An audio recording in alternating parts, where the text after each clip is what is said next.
Voilà, c'est parti pour les exercices sur le quadrilatère. Donc, normalement, avant, vous devez avoir vu la leçon. Leçon que vous voyez, revoyez, parce qu'elle est assez compliquée.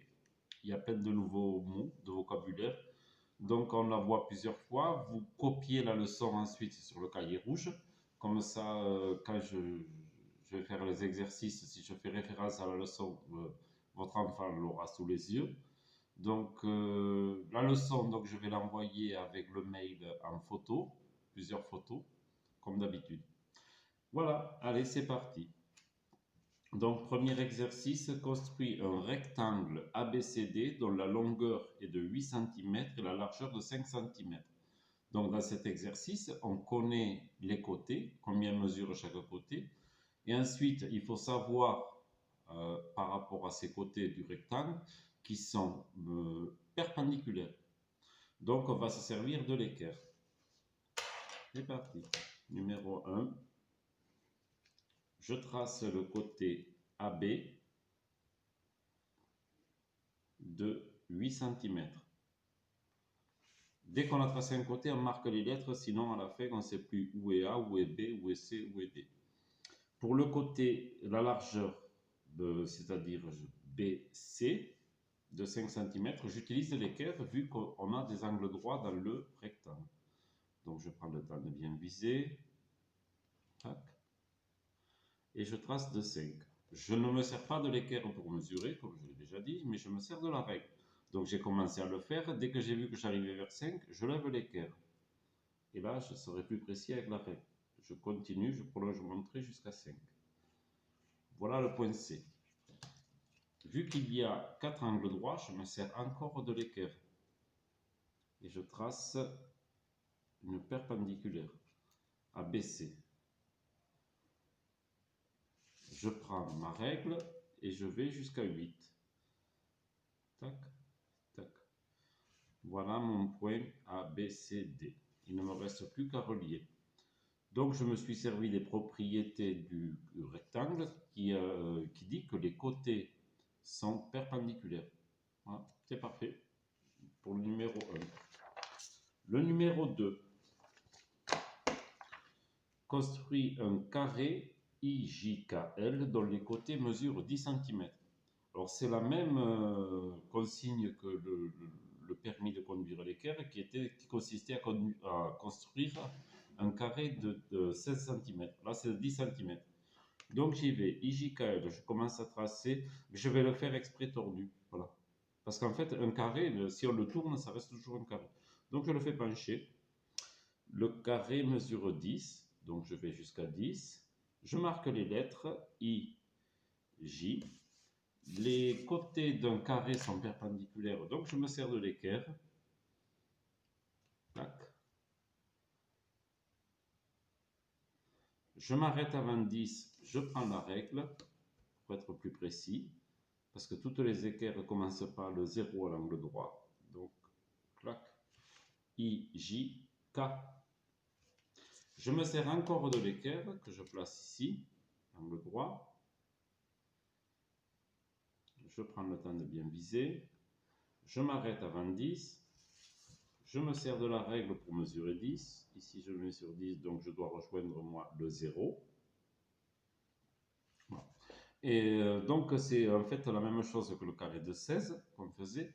Et ici, il doit y avoir 10. Je vérifie quand même avant. Et il y a 10. Donc, c'est parfait.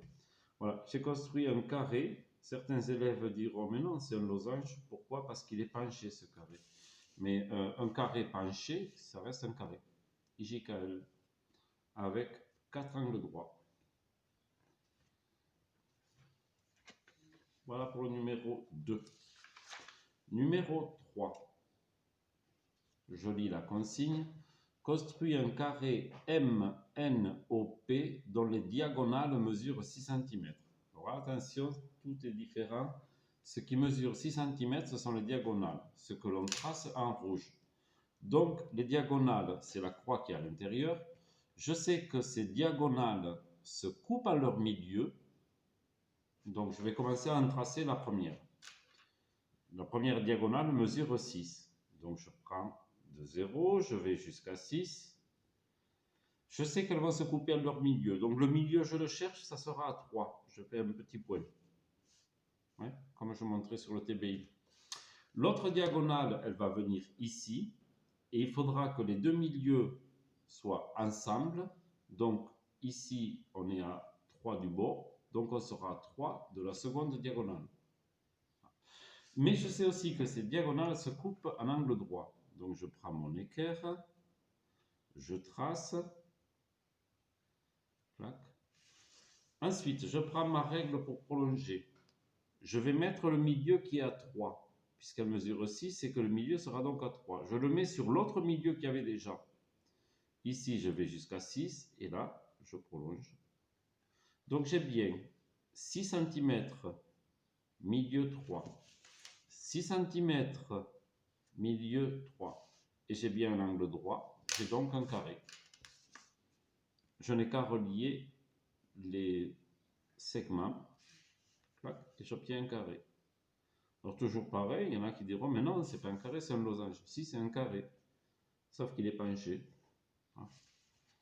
Parce que ce carré, donc à la différence du losange, il a 4 angles droits. Ici, si je mets l'équerre, c'est un angle droit. Alors on passe toujours à marquer les lettres. Donc là, vous voyez, je ne l'avais pas fait. Construire un carré MNOP. M-N-O-P. Et on tourne dans le sens des aiguilles d'une montre. C'est plus simple. Quatrième exercice. Construire un losange QRST dont les diagonales ont pour longueur respective 6 et 8 cm. Donc ce qui mesure 6 cm et 8 cm, c'est la croix qui est à l'intérieur de la figure. Donc c'est bon, allez, j'y vais. Je commence à tracer la première, mais je vais tracer la plus petite, celle qui fait 6. Tac.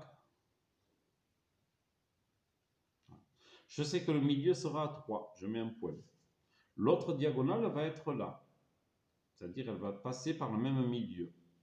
Et je sais que ces diagonales sont perpendiculaires. Donc je prends mon équerre, ici, clac. Je vais prolonger, je vais mettre, celle-là va faire 8 cm. Donc je vais mettre la règle, où il y a 4, sur l'autre milieu. Donc j'aurai le milieu de 6, 3, le milieu de 8, 4. Je pars de 0 et je vais jusqu'à 8. Voilà. Donc on vérifie, on a bien des diagonales qui sont perpendiculaires. Elles se coupent à leur milieu. Ici on a 4, 4. Ici on a 3, 3. Donc je trace et j'obtiens un losange.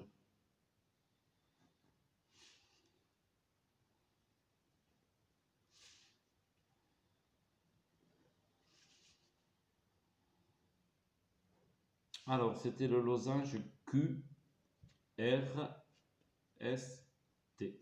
Voilà pour le quatrième exercice. Alors tout ça c'est à refaire plusieurs fois.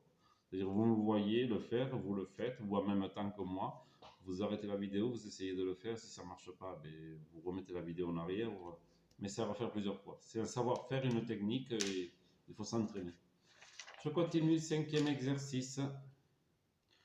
Alors, cette fois-ci, on parle d'un parallélogramme dont une diagonale mesure la moitié de l'autre.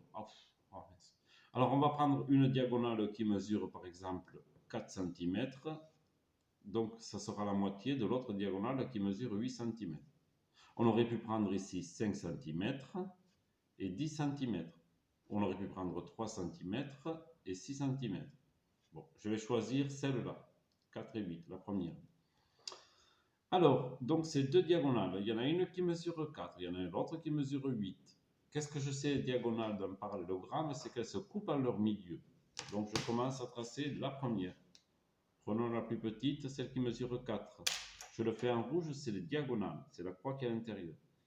4, le milieu sera ici à 2. Je mets un petit point. L'autre diagonale, celle qui mesure 8. Je sais qu'elle va se couper au même milieu. Donc on aura d'un côté 4, 4. Ici on a 2, 2. Mais je sais aussi qu'elles ne sont pas perpendiculaires. Et là, votre enfant va avoir tendance à faire une croix perpendiculaire, c'est-à-dire compter 4, 4. Inconsciemment, il va mettre un angle droit. Non, il ne faut pas. Donc il faut se forcer à faire ça. Hop. Clac. Voilà. Je trace celle de 8, c'est-à-dire je mets 4 en haut. J'ai le point sur 4. Et 4 de l'autre côté, je vais jusqu'à 8. Voilà. Et ici, j'obtiens un parallélogramme.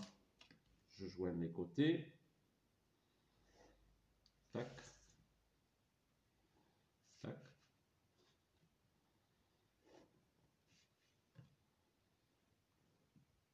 Alors, ce parallélogramme, ben, il ne porte pas de nom. Ben, je l'appelle ABCD. Tiens, je décide. Tout seul. Voilà numéro 5. Je passe au numéro 6. Construis un rectangle dont les diagonales mesurent 8 cm. Alors, les diagonales d'un rectangle, je sais qu'elles se coupent à leur milieu, ça c'est pour toutes les figures, qu'elles ne sont pas égales, si, qu'elles sont égales, pardon, et qu'elles se coupent à leur milieu. Donc, je commence à tracer la première. Allez, donc les deux diagonales mesurent 8. Je le fais en rouge.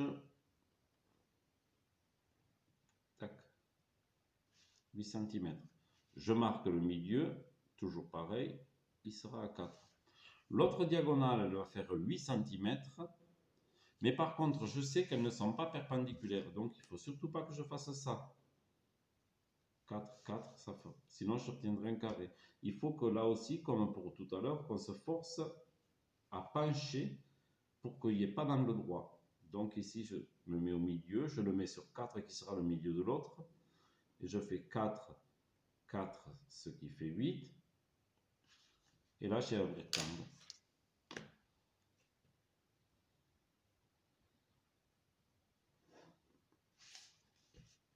Voilà.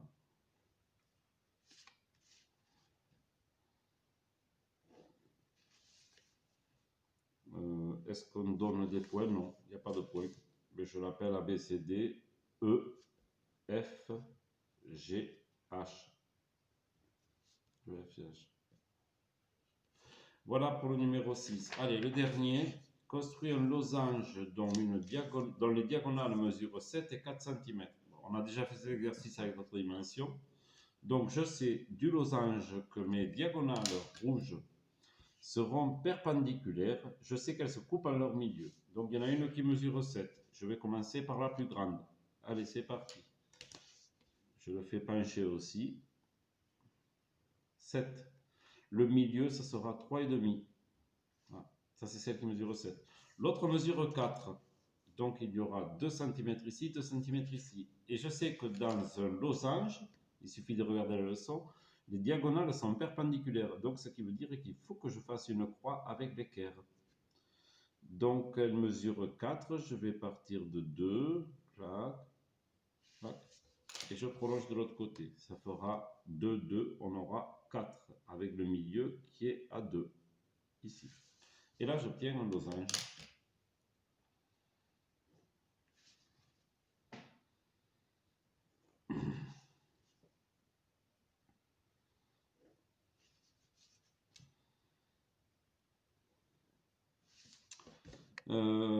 J'en étais E, F, H, G, H. Je vais appeler celui-là I, J, K, L. Donc, on a bien des diagonales qui se coupent à leur milieu. Ici, 3,5. 3,5. Ici, 2. Ici, 2. Et on a un angle droit. Donc, on a un losange. Voilà, c'est fini. Donc, ça, ces exercices, ils sont à faire et à refaire et à refaire. Ah, je coupe.